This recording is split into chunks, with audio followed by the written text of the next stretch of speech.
What if the thing that made us human wasn't fire or tools or language, but mushrooms? Not metaphorically, literally. What if our ancestors ate magic mushrooms, tripped their faces off, and accidentally bootstrapped the human mind? That's the Stoned Ape Theory, and the man who proposed it wasn't some stoner with a podcast. He was one of the most intellectually provocative, infuriating, brilliant, and weird thinkers of the 20th century. His name was Terence McKenna, and this is where the idea came from. Terence Kemp McKenna was born on November 16, 1946, in Paonia, Colorado, a small, conservative mining town that had absolutely no idea what it had just produced. From early on, McKenna was what you'd call cosmically misplaced. He devoured books. He was obsessed with philosophy, nature, and the nature of reality itself. He enrolled at UC Berkeley and never really stopped intellectually accelerating. From 1967 to 68, he traveled widely through Europe, Asia, Africa, and South America. He went to India to study Tibetan religion. He collected exotic butterflies in Singapore. He taught English in Japan. He was, in short, a man who could not sit still, intellectually or geographically. Then, in 1970, his mother died of cancer, and that changed the whole story. After his mother's death, McKenna and his brother Dennis and 3 of their friends traveled to the Colombian Amazon. Their goal? Find ukuhe, a rare indigenous plant preparation containing DMT. They didn't find it.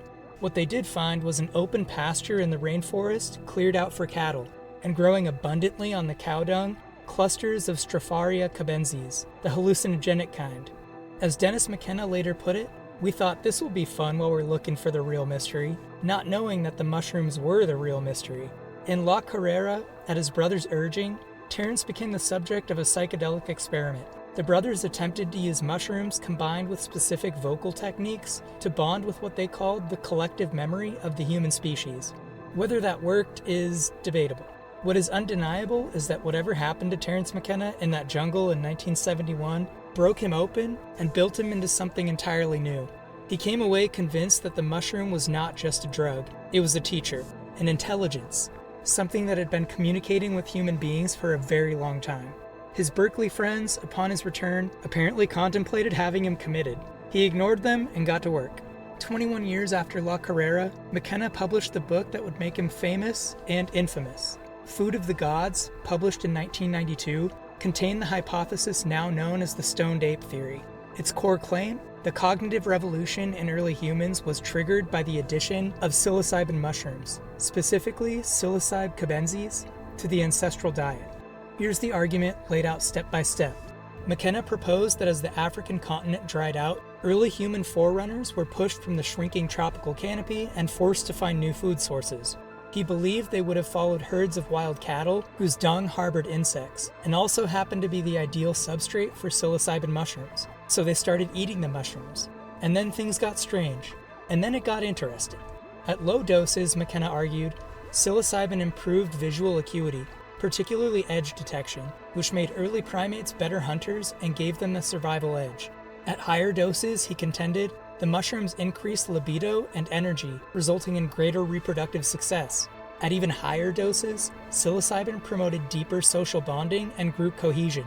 But the truly audacious claim was this. McKenna suggested psilocybin mushrooms were an evolutionary catalyst that triggered language, imagination, the arts, religion, philosophy, science, the entire architecture of what we call human culture. Not gradually, over millions of years, fast. Suspiciously, inexplicably fast. And here's why that part matters. Between the emergence of Homo erectus 1.8 million years ago and early Homo sapiens, the human brain size doubled. The cause of this rapid expansion is still hotly debated within the scientific community. McKenna's answer was mushrooms. The scientific community was not impressed. The theory was widely labeled as overly speculative, and McKenna was accused of misrepresenting the work of psychopharmacologist Roland Fisher, whose research he frequently cited as evidence. Critics also noted a lack of citation to paleoanthropological evidence, and pointed out that civilizations like the Aztecs, who used psychedelic mushrooms, did not reflect McKenna's model of how psychedelic-using cultures would behave. McKenna, for his part, wasn't bothered. He'd always seen Food of the Gods as an act of deliberate provocation. He once described it as a Trojan horse left on the doorstep of anthropology. Open the door, he implied, and you'll find something inside you weren't expecting. And pop culture, if not academia, obliged. Bill Hicks riffed on it. Ravers sampled his lectures. A generation of intellectually restless people, including myself, who felt the mainstream had given them inadequate answers to the biggest questions, found in McKenna a man who at least had the nerve to ask different ones. Here's the honest assessment. The Stoned Ape Theory is not a scientific theory. In science speak, theories are ideas that have been repeatedly proven true with verifiable evidence. McKenna's idea has not been proven, and there isn't much direct evidence to support it either. But that doesn't necessarily make it wrong, and it certainly doesn't make it uninteresting. Since McKenna proposed his hypothesis, research has identified changes at chemical, physiological, and neurological levels in psychedelic users. Studies have found improved psychological functioning in regular ayahuasca users and increased cortical thickness in certain brain regions. Dennis McKenna, Terence's brother and a serious ethnopharmacologist, has noted that the hypothesis offers a possible keystone that appears to fit together with much of the existing scientific evidence, while stressing it is only one possible answer.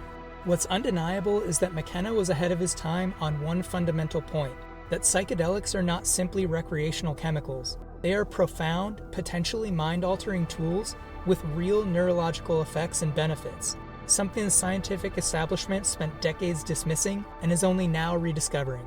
Terence McKenna died in April 2000 from brain cancer. He was 53 years old. He never got to see the psychedelic renaissance. He didn't live to watch clinical trials vindicate psilocybin as a treatment for depression, addiction, and PTSD. He didn't see the culture shift, but he saw something in that jungle in 1971 that he couldn't unsee, and he spent the rest of his life trying to describe it in a language that didn't quite exist yet. The Stoned Ape Theory might be wrong. It might be right. It might be something weirder than either. What it undeniably is a question worth sitting with. Was something else going on in that long, strange interval between ape and human? Did we have help? And if so, from what? McKenna had an answer. You don't have to believe it, but you'd be crazy not to find it fascinating. You see, culture is the product of the unperturbed human mind.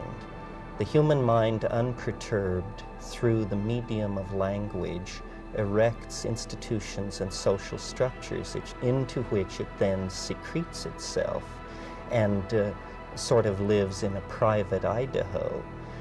A psychedelic drug will dissolve these linguistic and cultural assumptions. It is a perturbation of the mind, and the perturbed mind is a mind in the act of rediscovering the nature that lies outside of culture.